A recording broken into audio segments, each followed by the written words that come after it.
偉基情。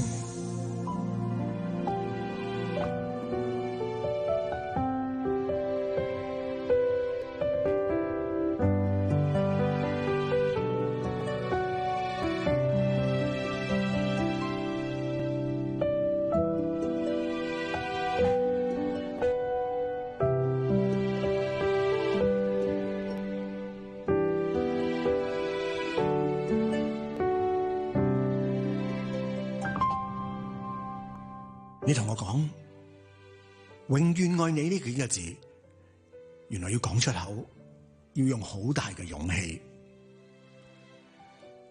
永遠愛你，當你有勇氣講咗出口之後，要實際去行動，去完成。原來要用更加漫長嘅時間，同埋更加多嘅毅力。就係咁，我同你用呢4個字永遠愛你，就傾咗一個下晝啦。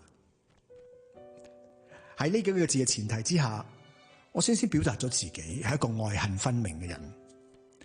意思即係話，我好多時候有愛必報，有恨呢亦都必報。有時候你話每一次當你愛上咗一個人嘅時候，就好容易發脾氣，但係發脾氣咧，又永遠超越咗自己嘅容忍限度，即係連自己都忍受唔到向對方發脾氣嘅感覺。好啦，反觀之，當對方向你發脾氣嘅時候咧，你就會有1000萬個忍耐，甚至乎佢用一啲好無理，用一啲佢自己嘅準則去發你嘅脾氣嘅時候，你都願意遷就。但係對於我嚟講，錯同對其實真係好分明㗎噃。有時候唔可以用一個灰色地帶去形容一啲嘅行為，甚至乎咧佢對愛情嘅一啲行動。所以我就係呢一種喺知錯嘅情況之下咧，我會寬容對待佢。但係如果對方依然係唔知錯咁樣繼續落去咧，相反地未必會做到恨，而係愛就已經要畫上一個句號啦。你話咁樣對自己太殘忍啦。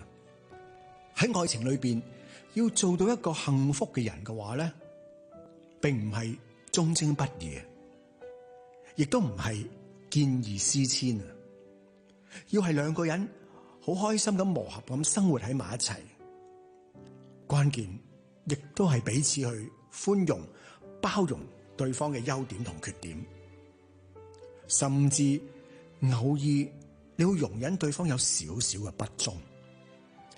我聽到呢度嘅時候，我感覺上有啲哽耳。不過每個人嘅睇法，每個人嘅做法，甚至乎佢哋喺愛情嘅道路上邊，都唔係單一嘅理論、單一嘅成果。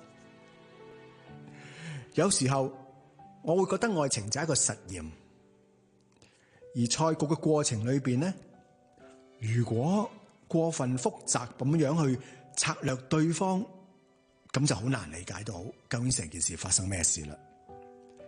反而我會覺得要離開一啲無所適從嘅時刻嘅時候咧，黑白對錯要好分明，自然呢一段關係就會更加容易建立同埋穩定，因為互相都會知道咩係啱，乜嘢係錯。